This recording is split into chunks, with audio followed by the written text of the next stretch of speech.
রাজনীতি করা খুবই কঠিন। আমি লালমোহন এবং তজুমুদ্দিন দুই থানায় খুঁজে বেড়াচ্ছি একজন দুজন সৎ মানুষ, যাদেরকে আমি দায়িত্ব দিলে দায়িত্বটা পালন করবে, যারা ন্যায় বিচার করবে, অন্যের সম্পদ আত্মসাৎ করবে না, গরিবের উপর জুলুম করবে না, সবসময় ন্যায় বিচার করবে। এইরকম মানুষ পাওয়া বড় দুষ্কর। আমি এখনো খুঁজেই বেড়াচ্ছি। আমি ভাবি যখন আমি থাকবো না, তখন আপনাদের কে দেখাশোনা করবে, ন্যায় বিচার কে করবে? এই কথা ভেবে রাত্রে অনেক সময় ঘুম হয় না। এত বছর রাজনীতি করলাম, মানুষ তো দেখি না। যাকে ক্ষমতা দেব সেই হয়তো চাঁদাবাজি করবে, কিংবা অন্যের জমি দখল করবে, অন্যের টাকা নেবে, নানাভাবে নিজের অর্থ সম্পদ করার কাজে ব্যস্ত হয়ে যাবে। রাজনীতি করতে টাকা লাগে, সব রাজনীতিবিদরা কেউই ফেরেশতা না। তবুও একটা বিশাল এলাকা, দুইটা থানা, এখানে যদি ন্যায় বিচার না থাকে তাহলে তো মনে আমি শান্তি পাবো না। এখন আপনাদের উদ্দেশ্যে বলতে চাই, স্পিকারের পদটা খুব সম্মানের পদ।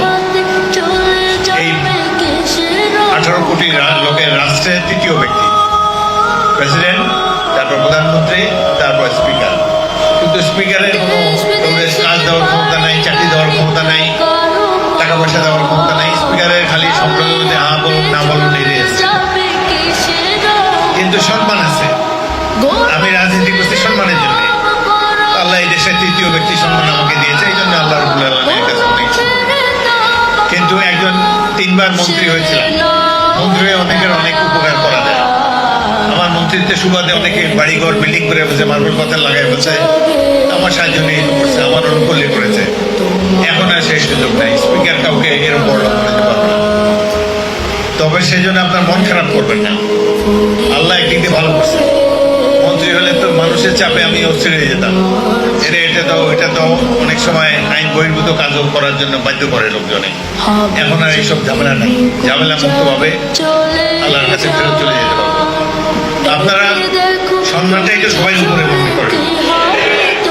তো আপনাদের ছেলেকে, আপনাদের সন্তানকে, আপনাদের ভাইকে আল্লাহ রাব্বুল সম্মান দিয়েছে, এতেই আপনারা খুশি থাকেন। অর্থবিত্ত এইসবের কোনো লোভ করবেন না। প্রত্যেক তকদিরে যা আছে তাই করবে। আপনার ভাইকে যদি অর্থবিত্ত না থাকে, 1000 মানুষ চেষ্টা করলেও করা যাবে না। আল্লাহ যদি কবুল করে আপনাকে, তাহলে ওদের উপরে কিছু করবে। আর আমি আসার আগে এই দেশের মানুষ ভাত খায় নাই। আমি আসার আগে অনেক লোক রাজনীতি করছে, তারা কি না খায় ছিল নাকি?